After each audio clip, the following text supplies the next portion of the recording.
ఆదికాండము 3వ అధ్యాయము. దేవుడని యెహోవా చేసిన సమస్త భూజంతువులలో సర్పము యుక్తిగలదై ఉండెను. అది ఆ స్త్రీతో, ఇది నిజమా? ఈ తోట చెట్లలో దేని ఫలములనైనను మీరు తినకూడదని దేవుడు చెప్పెనా అని అడిగాను.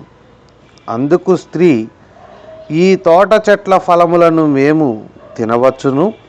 అయితే తోట మధ్యనున్న చెట్టు ఫలములను గూర్చి దేవుడు మీరు చావకుండునట్లు వాటిని తినకూడదనియు వాటిని ముట్టకూడదనియు చెప్పెనని సర్పముతో అనెను.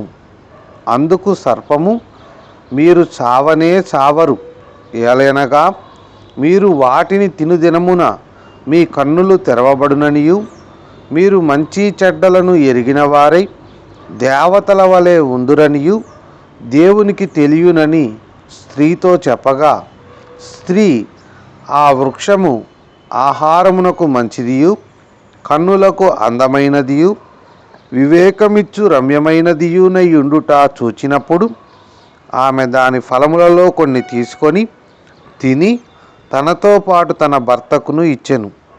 అతడు కూడా తినెను. అప్పుడు వారిద్దరి కన్నులు తెరవబడెను.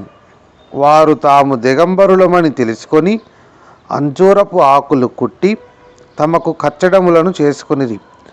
చల్లపూటను ఆదామును అతని భార్యయు తోటలో సంచరించుచున్న దేవుడైన యెహోవా స్వరమును విని దేవుడైన యెహోవా ఎదుటికి రాకుండా తోట చెట్ల మధ్యను దాగుకొనగా, దేవుడైన యెహోవా ఆదామును పిలిచి, నీవు ఎక్కడ ఉన్నావనెను.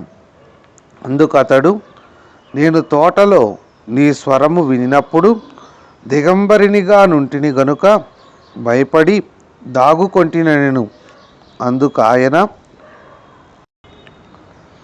నీవు దిగంబరివని నీకు తెలిపిన వాడెవడు? నీవు తినకూడదని నేను నీకు ఆజ్ఞాపించిన వృక్షఫలములు తింటివా అని అడిగాను. అందుకు ఆదాము, నాతో నుండుటకు నీవు నాకిచ్చిన ఈ స్త్రీయే ఆ వృక్ష ఫలములు కొన్ని నాకియ్యగా నేను తింటినెను. అప్పుడు దేవుడైన యెహోవా స్త్రీతో, నీవు చేసినది ఏమిటని అడుగగా, స్త్రీ, సర్పము నన్ను మోసపుచ్చినందున తింటినెను. అందుకు దేవుడైన యెహోవా సర్పముతో,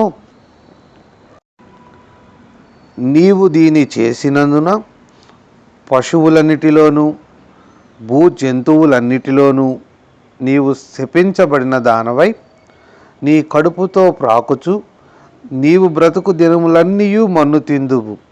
మరియు నీకును స్త్రీకిని నీ సంతానమునకును ఆమె సంతానమునకును వైరము కలుగజేసేదను. అది నిన్ను తల మీద కొట్టును, నీవు దానిని మడిమి మీద కొట్టుదు అని చెప్పాను. ఆయన స్త్రీతో, నీ ప్రయాసమును నీ గర్భవేదనను నేను మిక్కిలి హెచ్చించెదను. వేదనతో పిల్లలను కందువు.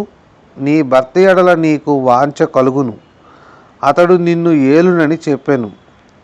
ఆయన ఆదాముతో, నీవు నీ భార్య మాట విని తినవద్దని నేను నీకు ఆజ్ఞాపించిన వృక్షఫలములు తింటివి గనుక నీ నిమిత్తము నేల శపింపబడి ఉన్నది.